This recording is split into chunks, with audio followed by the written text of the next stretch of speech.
जब तुम अपने घर में नहीं मुस्कुरा सकते, माँ बाप को देख के नहीं मुस्कुरा सकते, बच्चों को देख के नहीं मुस्कुरा सकते, और सारी दुनिया में धर्म फैलाओगे तुम, सारी दुनिया में शांति बांटोगे तुम। ये बातें सीखने की हैं श्रीमद् भागवत में। ठुमुक ठुमुक प्रभु चल ही पर आई, कौशल्या जब बोलन जाई।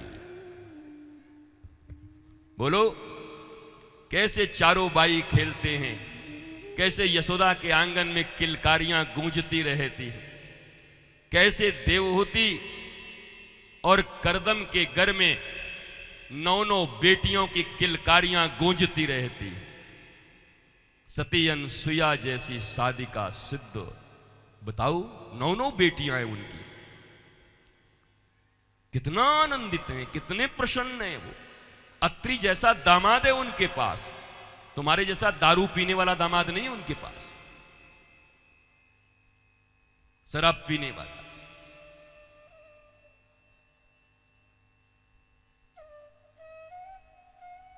मैंने इतना कड़वा आपसे इसलिए कहा कि आप सोचो, तुम्हारी उम्र हो रही है, बूढ़े हो रहे हो, पर ऐसे एक बार दिल पर हाथ रख करके बोलो, मनुष्य के शरीर में आकर जितना आनंद तुम्हें लेना था ले पाए हो? बोलो।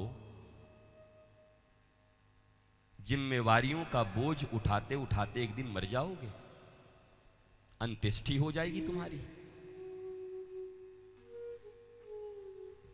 ऐसे समाज का निर्माण दुर्जनों ने किया है, जो जानबूझ के तुम्हें प्रेशर में रखना चाहते हैं। ये बाजार और भोगवाद तुम्हें डुबाकर रख दिया है।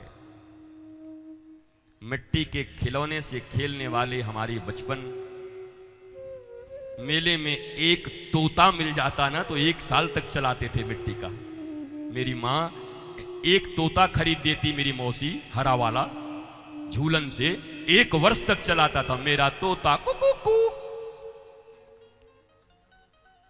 तुम खिलौनों पे खिलौने लेकर के भी खुश नहीं रह पा रहे हो।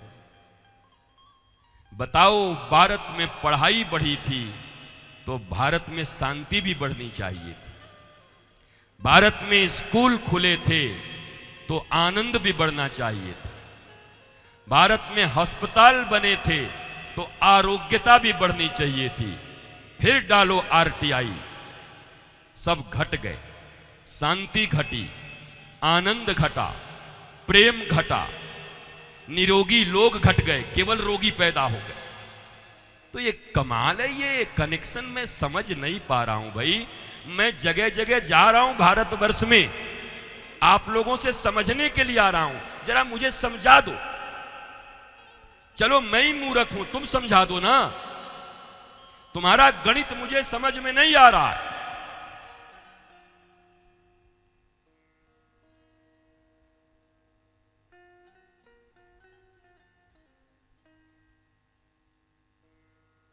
हंसते हंसते कट जाए रस्ते, जिंदगी यूं ही गुजरती रहे। खुशी मिले या गम, बॉक्सिंग मार के कर देंगे बेदम। कोई गम में इतना दम नहीं जो हमारी जिंदगी बर्बाद कर सके। मेरे माई बाप, मेरे भाई बहन, मेरे पढ़े लिखे लोग, पैसे के पीछे 500 की स्पीड में भागने वाले लोगों,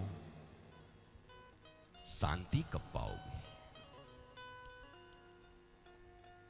बोलो, कब ऐसी जिंदगी जी पाओगे ऐसे करके? वाओ, हरिओम। बोलो, 3 घंटे तो इतने मुश्किल से निकाल के आए हो, उसके बाद भी वही चक्कर पट्टी शुरू। इसका लेना, उसका देना, उसको भेजना, उसको बुलाना, उससे गाली सुनना, उसको गाली देना। This is your life.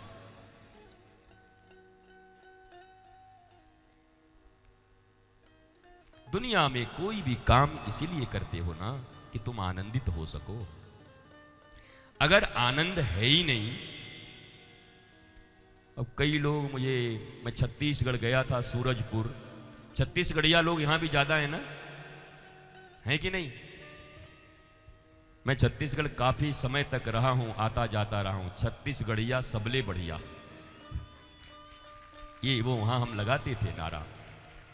बहुत प्यारे लोग होते हैं। एक 90 साल के बाबा दौड़ते हुए आए, मैं जा रहा था, मैंने ग्लास खोल दिया, देखा इतने बुजुर्ग हैं। तो उन्होंने मुझसे पूछा, गुरुजी हमारे जीवन में अच्छा दिन कब आएगा? मुझे चक्कर आ गया एसी गाड़ी में, एसी गाड़ी में चक्कर आ गया। बताओ, ये आदमी का 90 साल हो गया, अब जाने की तैयारी है इसकी। और यह आदमी मेरे से पूछता है मेरे अच्छे दिन कब आएंगे? अब आ भी गए तो ये 90 साल तक जो तुम इतना गम झेले, तकलीफ झेले, वो किस लिए झेले? विचारणीय प्रश्न है मेरे माई बाप, मेरे भाई बहन, सोचो। जीवन की पहली चाहत है मुस्कुराहट, आनंद, उत्सव, परिवार के साथ 2 रोटियां खाते हुए, कपड़े पहनकर, भगवान का भजन, मौज, डिप्रेशन रहित जिंदगी, दवाइयों की जरूरत नहीं।